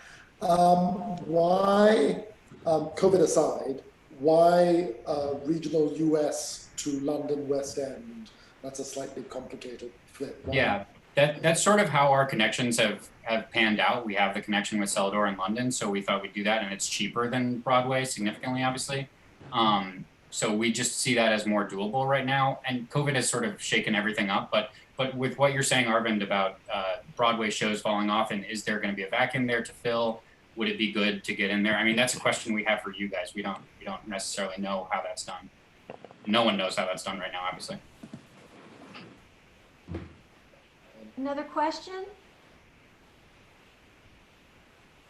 I would, so I had technical difficulty, so I had to switch to an iPad. So I missed most of it, but I caught the end of the clip. And so I will, so that was great. So I'll invest just on that last song. But I do think if you ask for a suggestion, I mean, your international complexity is going to be huge right now, right? Just immigration, we don't know what anything looks like. So I would, find a way to get something moving quickly locally. So sure. Agreed. Great. Next question. And comments are good too, if you have a comment or question. Or if not, we will move along. I'll just say, having been there last week, you guys did a great job of the pitches in a different space in a great way. I think it really flowed through, and I kind of understood a little more early on with the catch of the character. So great job with that. I also think it's a great concept. So thank you. Thank you. I'll just bounce off on that as well to say, I thought you guys did a great job. The presentation was wonderful. I love the music. And can you just remind us one more time what your trajectory was? I think I apologize if I missed that. Pre-COVID, what the next step was that you were headed towards? You're very far along in your development of this piece. Yeah, we're looking to either go somewhere regional and then move over to the West End and then possibly to Broadway from there. Yeah, we're definitely interested in Broadway. I'm not sure if we actually said that. We probably should. But yeah, that's sort of where our connections are leading us right now. Okay, so there was just several steps around the trajectory, so that's why I just wanted to clarify. Yeah, but I mean, COVID totally shakes it up, so we'd love to do a regional here, local, anything we can find, but who knows when theater will start up. So. Yeah, I actually like the UK idea, so I'm on board with that. Thanks. And is the Wonderful. tips are time? Thank you. Thank you, Wes. Thank you, Rachel. Thank you. Okay. We have our next team is a trio of creatives, Christian B. Schmidt, Rose Oser, and Weston Scott with Tinderella, the Modern Musical. Thank you so much. We are Tinderella, the Modern Musical. My name is Rose Oser, and I'm the book writer. I'm Weston Scott, and I'm the lyricist. And I'm Christian B. Schmidt, and I'm the composer. So this show was inspired by my personal failures with online dating, My attraction to everyone I've ever met, and my inability to pay attention to anything because I'm always on my phone. Oh, Christian. This modern Cinderella story takes place in the momentous year of 2013, when a young woman, Meg, experiences for the first time the magic of dating apps through the help of Dylan, her so-called fairy god roommate. Meg matches with Marcus, who could be the one, but he is hung up on his kind of girlfriend, Julie, who has recently suggested opening up their relationship. Meg goes to Marcus's party, needs to leave by midnight to catch Bart, and drunkenly leaves behind a shoe. Ooh. Ultimately, though, this show soars because it's about the value of a different kind of love, a non-photogenic love between two friends, caring for each other when they have nowhere else to turn, eating quesadillas, and just generally experiencing life together.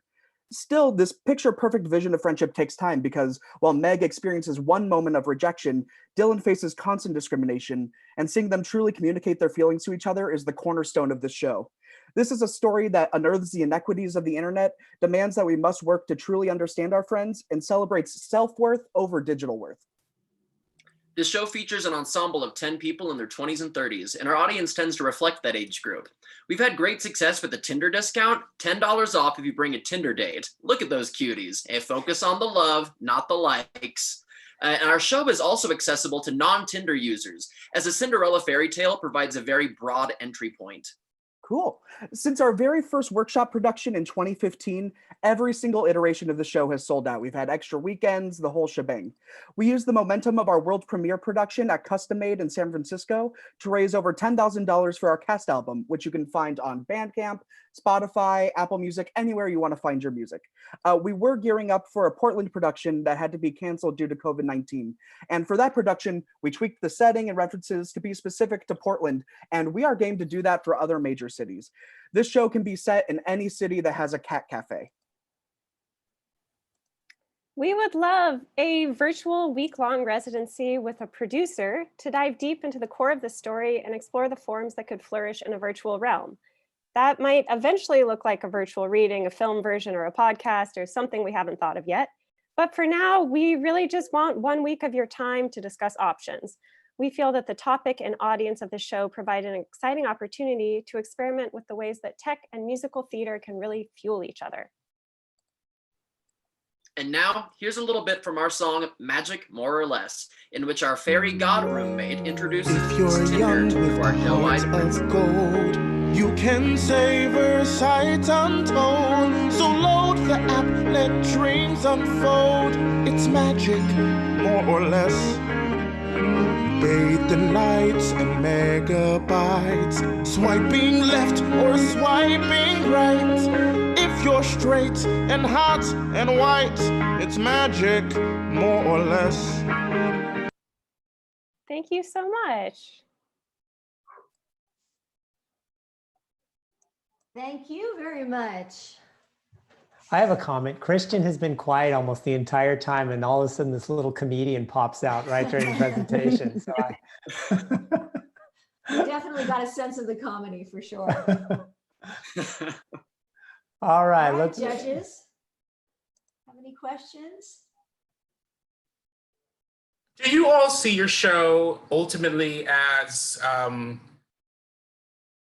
if it was coming to New York City, do you see it on the trajectory of Broadway or off Broadway, or possibly something that is malleable, much like Menopause the musical or the Vagina monologues, how it's always adapting given the environment? Yeah, we were really excited about this Portland production because we were going to be able to experiment with whether it would work as a localized script. And I think it could. So in that way, I do think it could be adapted in that realm and perhaps be off Broadway. But no, I think we're realistic that this isn't going to Broadway. It's raunchy, it's comedy, and it's about Tinder. And I think that's why people love it. I love it. I love the freshness of it. I love it that it's dealing with a demographic of people that are using Tinder, whether they're from 18 to 75, you know, and people can all really relate to that. They can all relate to having love and loss and friendships and discrimination and adversity as it relates to the digital age. I get it. Well done. My video is locked, but quick question. Do you Tinder copyright infringement issues? Have you looked at that in terms of, you know, right acquisitions and so forth? Yes, a little bit. It's spelled differently, and Tinderella has now been added to like the many dictionaries. Actually, it's a word that people use that means, you know, someone who falls in love on Tinder. But during a week-long residency, we could certainly dive deep with a producer on our copyright infringements. It should be, when you actually see the script, I'm not as concerned as a producer with the parody aspect of it. It didn't raise a red flag over the 2 weeks for me, and I'm usually super hypersensitive about this stuff after being able to read the whole script. Question, Tim. I know I screwed my camera up. Oh, there I come again. There you are. There I am. There we are twice. So can this be done experientially? Meaning, is this something that could be done almost like in a dinner theater type thing or some type of event? Or is it more of a show? So is it, I'm thinking more like obviously COVID will change these things, but the museums of candy, the museums of ice cream, kind of using a larger venue where people are doing something like having a meal, bring your Tinder date, like you said. Is that part of what you've been thinking about, or is it more of a typical stage play? Totally. We find that pre-COVID, of course, things might change, but we are definitely part of a night out on the town. People will come get drinks before, come see our show, and then go do other things. So I think we are definitely looking at that experiential type of thing. We could flourish in a lot of different places. We also had tech startups bring their entire workforce as like an outing for a trip to come and support and have a good time. So that's something we're very much interested in. Deeksha, you had your hand up. Yeah, I think this is so very smart and something that could work. You could almost imagine it having like a late night version, doing 2 performances a night. I think it's really, really clever. I had one comment about your pitch, which is you sold me very quickly on what your concept was, and then I had to wait till the end for the music, and I almost thought it wasn't coming. And so my one comment is, it's great. When I heard it, it's great. You've invested a lot of money in making it happen. I wish it was a little bit more front and center. But that said, I think your concept is great, and I really encourage you to take this time off, as it were, to sort of invest in those tools like a podcast that will really help you build your audience, because this is a repeat audience for when people can gather again. Building that fan base seems really, really key right now. Excellent point. I agree with that. Thank you, judges, and thank you, team. Thank you. We are going to now move on to our last team, but definitely not our least. We have Laura Good and Linda Good with Ladyship. Hi, I'm Linda Good, co-writer, lyricist, composer. I'm Laura Good, co-writer, lyricist, composer. And we are going to talk to you about our musical Ladyship.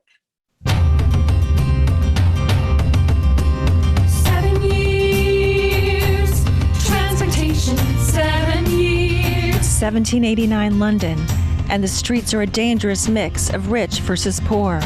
Irish teenage sisters Alice and Mary are in a boarding house, starving and short on rent. They try to steal for food but are quickly arrested and thrown in jail. Sentenced to a land they had never known, they are forced to make the treacherous crossing on a convict ship from London to Australia. Once their sentences are served, this new land can be the start of a new life. But first, Alice and Mary must survive the treacherous 10-month-long journey on a ship full of British soldiers, grizzled seamen, and hundreds of other young women just like themselves, battling brutal conditions, misogyny, harassment, and fighting for their lives. Like blood from a stone. Ain't no way up, ain't no way out. Based on a true story, Ladyship tells their story as they dig deep to overcome the inner and outer journey of what it will take to survive and to eventually triumph over a world set fully against them. We are Linda Good and Laura Good, writer, lyricist, composers for the musical Ladyship. We've made a career in the alternative pop world as the band The Twigs for over 2 decades, as well as composing for film and television. While we were making a record in Australia, a friend told us about her second great-grandmother who was convicted for stealing 1 loaf of bread and put on a convict ship. We were amazed by these stories that have been hidden from history. Some of these women convicts were as young as 11 years old. Somewhere there's light.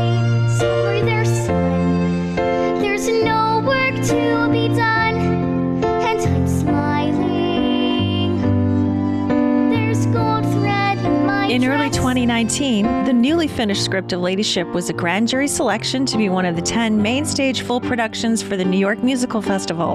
Going by the philosophy of putting your idea on a crash course with reality, we raised $75,000 in less than 4 months and put on 5 performances, which included several sold-out shows. Only the strong survive. Only the hardest heart gets out of here alive. Do what it takes to wake the devil. We used a simple set. 3 main set pieces morphed into a street, a courtroom, a jail, and a ship, all of which fit together in an 8-foot by 8-foot storage space. I will not be broken like a china cup. Who says I have to play every little game just to catch a meager crumb? I never will succumb. I'm done.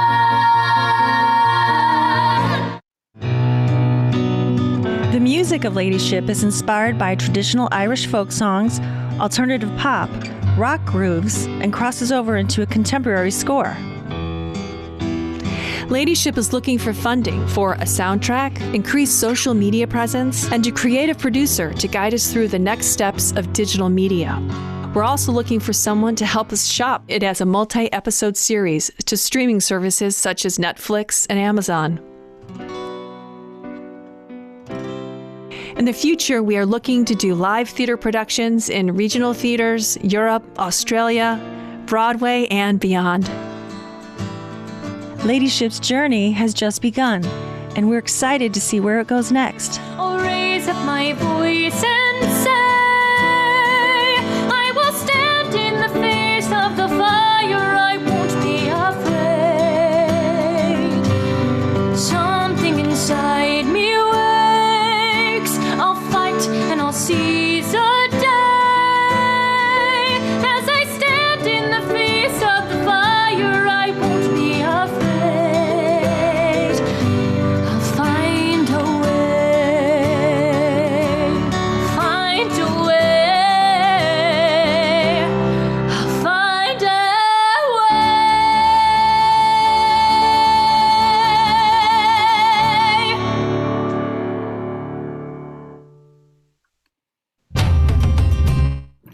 Thank you. Whoops. Sorry. Okay. That's okay. You just wanted to remind us of the beginning. Sorry. That was planned. Thank you so much for watching. Thank you both. Thank you. Wonderful. Do we have questions from our judges? I just wanted to say congratulations, guys. I don't have a lot of questions, but I love this piece and I love the backstory. I think I mentioned to the two of you at one time, there was a play that was done quite a long time ago that had a lot of play traction called Our Country's Good. It's sort of the male version of this period of history. And I loved that piece, but it's fantastic that you're taking it from the female perspective. The music is wonderful and great job with the presentation. And just thank you for telling this important story from the lens of the female. I really, hats off to you guys for taking that on. Thank you. Okay, next question. I'll echo what Deborah said because I immediately wrote down The Outsider. I'm a huge fan of that particular show. So as soon as I listened to the music and you started talking about the story and the Ladyship and the whole thing, I went, oh my God, it reminds me of Outsider. Like I could see this show and see it over and over and over again. And I love that. And I love stories that are told through a lens that we don't often get a chance to see and hear and experience, but it's layered all throughout our history. So bravo, great job. Thanks, Brian. You could accidentally play the soundtrack again if you want. I love the music, so feel free to accidentally hit it again. That's what we're asking for. We want to really flesh out a whole soundtrack, and we just did the show. The cast is ready to go. I think we could even with social distancing, we could make a soundtrack right away and start getting it out there. Great. All right. Any more questions? Yeah, Diksha. So in your plans to sort of have it reach out to all the streaming services, do you plan to sort of maintain its integrity as a musical, or do you see it sort of becoming more drama, straight play without the music? Well, no, I mean, for right now, we would see it as a musical type soundtrack, a cast recording. I mean, certainly in the future, until we can get it into another live stage, we would explore other options and other ways of producing the music, maybe with some other contemporary well-known pop writers. But we are in the stage development, looking at to have it be developed more with more dancing and have it be a traditional musical style. Gotcha. Thank you. All right. Do we have any other questions and or comments on this one? All right. Well, thank you very much for bringing us home, ladyship. And now that takes us to the ever popular time to figure out and tally your information. We are into calculation time. So judges, please take a moment. As a reminder, you have your virtual dollar that you can divide up any way that you choose to. Among 9 teams. Yes, and as a reminder for everybody, here are the 9 teams that you just saw. And would you mind reading the order again, please? Of course, I will read it right now.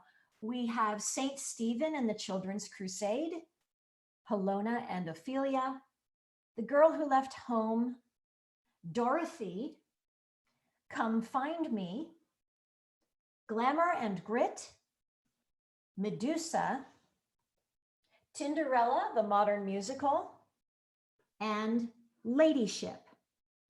And while our judges are calculating, we wanted to let you know that dropping today on Entertainment Weekly, but more important next week on the Actors Fund, we have helped put together a montage video of over 300 people celebrating as a fundraiser for the Actors Fund. And take a look at that. Ali, our editor, and Christopher, our producer, worked on that with a massive group of creative people putting that together.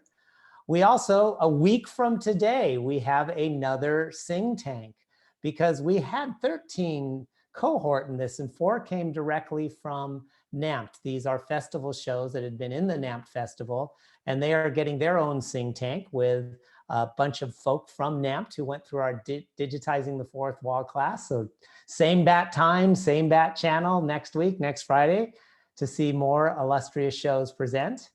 And also, Kyle and I, we put together the Broadway Tech Accelerator, which we run as a traditional 13-week program, but we're also going to be doing a hackathon, which is a 3-week looking for companies that are specific to what's going on right now in the live entertainment world and what can we do to help bridge in the development as well as the distribution gap.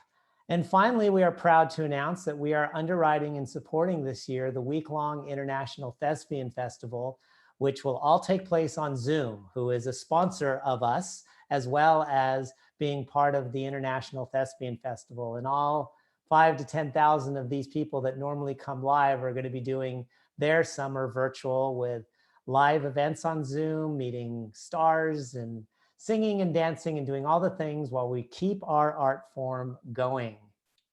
And if you haven't already, please go to the bottom of your screen and subscribe to our YouTube channel. It will help immensely. And you can go to our website, nycoc.org/donate. All right. All right, now let us dive into the math for that and start dividing the dollars. And remember, this is all done in fun. This is not a real penny, a real quarter. This is all to give our teams the love they deserve for these incredible presentations and shows that they are developing. And without further ado, I'd like to ask Deborah if she's ready to divide up her dollar. This is such a stressful thing for me to do. I've done this a few times and I always screw up the math. So hopefully I won't have done that this time. Just very quickly, I want to say to all of you, again, I was a part of this from the beginning and everybody did such a great job. Some of you came into this with very little technological experience with Zoom, and some of you more. So everybody did a great job. And if I could give $1 to everyone, I would, but Tim won't let me. So here I go. I'm going to start from the top and work my way down. I'm going to give, and the rest of the judges who've never done this before, you don't have to do it like I do it, just so don't start freaking out, because I'm going to be all over the map. But I like to spread out my wealth, what little I have. So 25% of my dollar is going to ladyship. 15% of my dollar will go to Medusa. 15% of my dollar will go to Tinderella. And I just want to make a point that those 3 shows I have given the highest amount to, because I feel that they had the most clarity and relevance of story and the greatest potential to move forward into a commercial theater landscape. That's what I'm looking for as a producer. I'm going to choose the next 2, which are The Girl Who Left Home and Halona and Ophelia. I love the strong female characters. I think both of these pieces have great potential. I can't wait to see what happens with the film. But those are each going to get 10% of my dollar. And that leaves me with 25. Am I right, Tim? 25% perfect math so far. Yes, I'm so excited. 20%, the next 20%, I'm going to divide up between the rest of the shows, the rest of the pitches. I think they're all great pitches. Every piece has some relevance. There's a little more desire on my part for clarity and understanding of what genre you want to take your piece to, particularly with Come Find Me and with St. Stephen's. So I don't want to take up more time expanding on that, but that's where the other 20% will go. And as you've noticed, there's another 5% left of my dollar. And in keeping with the Theater Accelerator mission, we always like to encourage our folks who participate in this to take what you learn, use it, share it, and play it, pass it forward. So I'm taking my last 5% and giving it to Theater Accelerator to continue to do this great work, particularly in this time of great need for artists all over the world and in our community right now. Thank you, everyone. Deborah, thank you so much. And for the shout out to us in the nickel, we appreciate every ounce of support. And you've given us far more than a nickel, let me tell you, with all the work that you've done in supporting Theater Accelerator and all the programs that we do. So thank you, and that was wonderful. Congratulations, and next, I'd like to, thank you, Deborah. I'd like to ask Alice Brooks to give us your talent. So I split up my dollar. This is the first time I'm doing this, but I split up my dollar evenly, so 25 cents a piece. I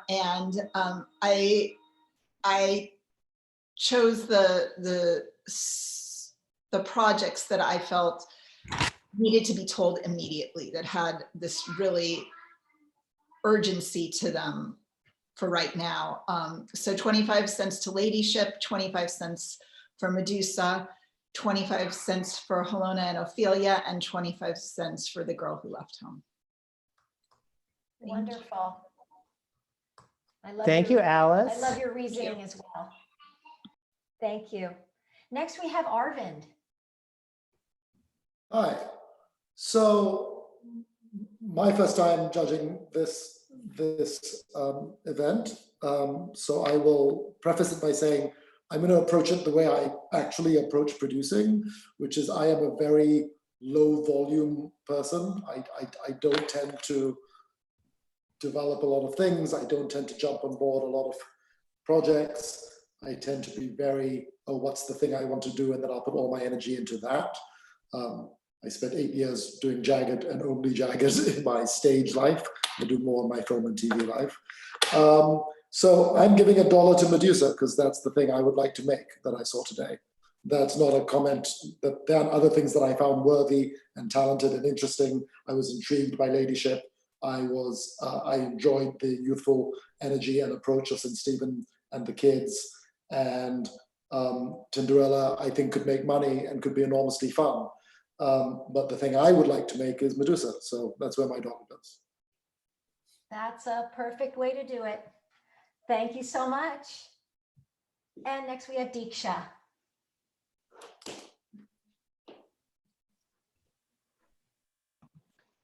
Okay, so I started out giving 5% to everyone, just because I felt that everyone had a really interesting idea and was at a stage where they wanted to sort of, we still have to wait and see. And so I was interested in playing it forward a little bit.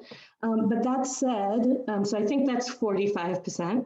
Right? Correct. But that said, I felt that the projects that I was drawn to, given my background in marketing, are the projects that had a very clear idea for who their audience was and a clear plan in this period for how to engage that audience. And for that reason, I gave Medusa and Tinderella an additional 20%. And I gave St. Stephen an additional 10%, and I gave Halona and Ophelia an additional 5%. So yeah, that's Now you're making me do math. I'm having to, but it equals, it added up to $1. So Yeah. we both did our math well together. Excellent. Wonderful. Nicely done. Thank you, Deeksha. Well, it's good that we're all using these skills still. And Frank Kavanaugh, do you have your dollar tallied up? Can you share that with us, please? Sure. I'm having a little trouble hearing you. I apologize. For me, some great shows. I was just checking to make sure I didn't have a recency bias, which is whatever you see last seems to stick with you the most. But where I ended up was 3 projects. Dorothy, which I thought was an interesting story and had a lot of places to go. I'd actually probably watch it on Netflix. So I thought some more interesting development there. I like the central character. Ladyship, the energy of the people who presented it was phenomenal. It sounds like, and again, my recency bias may be in place, but it felt a little bit more complete in there. And Tinderella just cracks me up, as all of my kids have found their current boyfriends, etc., or girlfriends on that app. Me, happily, I've not had to use it, hope never to, but it sure sounds like fun. Excuse me. So that's 20, 20, and then 60 for Tinderella. Oh, here I was dividing it up equally. Okay, so say that again. Dorothy was 20.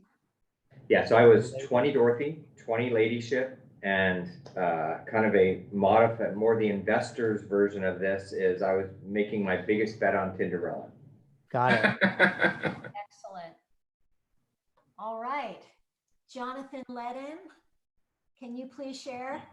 All right, so, sure. So, so the way I usually approach this is I look at much more from an investor point of view, like Frank, and tend to think a lot about diversification and best probability of return, not just getting my money back.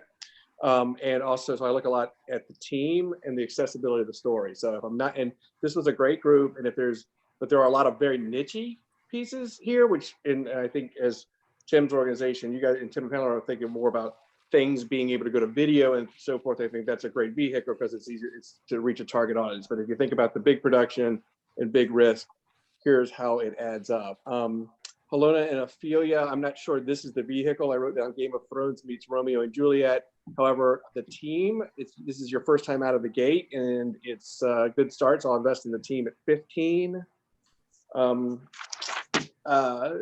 Dorothy, I think there's just a great story, period, time, appeal to audience, intrigue, so 25. Come Find Me, and Be Concerned, it would sort of get niched down as a sort of a 2-week, 3-week Christmas play. So Phil may be the better path for that, but I put 10. I put Medusa, I saw chunks of it. I do a lot of work in ballet, and finding public domain classic stories is hard. So congratulations on finding one. $25. For that one, Tinderella, you had me, then you lost me. I can give feedback to Tim. And then Ladyship, I thought it was great. And you got a proven team that's worked together for 20 years that has a track record. That's the largest one at 25 also. That's it. Thank you. Wonderful. And next, Brian Moreland. Hello. Hey. Hi. So I approach producing not dissimilar from everyone else that has said, you know, something that's artistically fulfilling, but also commercially viable. It shares the financial reward as well, which would be fantastic. So for me, I'm evenly distributed between Halona and Ophelia, The Girl Who Left Home, Tinderella, and Ladyship, all receiving 25 cents each. So thank you very much. Wait. Sorry, I'm putting these in. It was Halona and Ophelia. Tinderella. Halona and Ophelia, 25. And who was the other one? And then The Girl Who Left Home, 25. Got it. Tinderella. Got him. 25, and Ladyship at 25 as well. Okay. Perfect. Thank you, Brian. Thank you all. And lastly, we have Kyle, right? Hey. Okay, not surprisingly, being a Broadway person and working for a theater owner, I'm usually gonna go for something that I see a more immediate play for. Not that I'm a producer at all or necessarily an investor, but the thing I feel most comfortable is something that I think is very close and just needs an extra little nudge to get into a Broadway stage, whatever that means. That's my world, right? On the commercial side. So less comfortable with investing things that have further to come. That said, I picked the things that I most resonated with the story and really clearly understood the story and the narrative. So I gave 50 cents to Girl Who Left Home, 15 cents each for Ladyship, Medusa, and St. Stephen, and then 5 cents for Halona and Ophelia. Excellent. Sorry. Tim's almost got it tallied. Say them one more time for me. I got the 50 cents 50, on the Girl Left Home. Yep, 15 for Ladyship, 15 for Medusa, 15 for St. Stephen's, and 5 for Halona Ophelia. Perfect. Thank you so much, Kyle. Thank you. And now we are done. We have seen all of our shows, and could we have all of our teams come back up on screen? Can we have all of our judges please stay on? And we want to thank all of you for participating today. And I know it's been a lot of work. It's the last day of our 2-week intensive at Theatre Accelerator with these incredible teams. And we had 4 other teams that are going to be presenting a week from today at this exact same time. I want to thank everybody for the effort that you've put in to these 2 weeks, and it really showed. There was a very strong group, and as you can see, you got a lot of excellent traction and feedback from these very important and intelligent people that can make things happen. So it's exciting. It's exciting for me to see how far you've come. And big shout out to our Apples and Oranges family who's helped put all this together. Ito Gal, who has been interfacing with all of you, and Ali Rice and Nellie for putting all the social media together, and Christopher, who helped design, Christopher Sepulveda, who helped design this whole program with us. There's a lot that goes into pulling off these 2 weeks, and it's definitely a team effort. So please stay in touch with us by our website or our YouTube channel. We'd love to hear from you if you have any questions or comments, or you want to get in touch with us for any reason. And subscribe if you haven't subscribed. And thank you again for joining us. Thank you, everybody. And Ito, on that note, can you take us off of YouTube and let us know when we're out, please?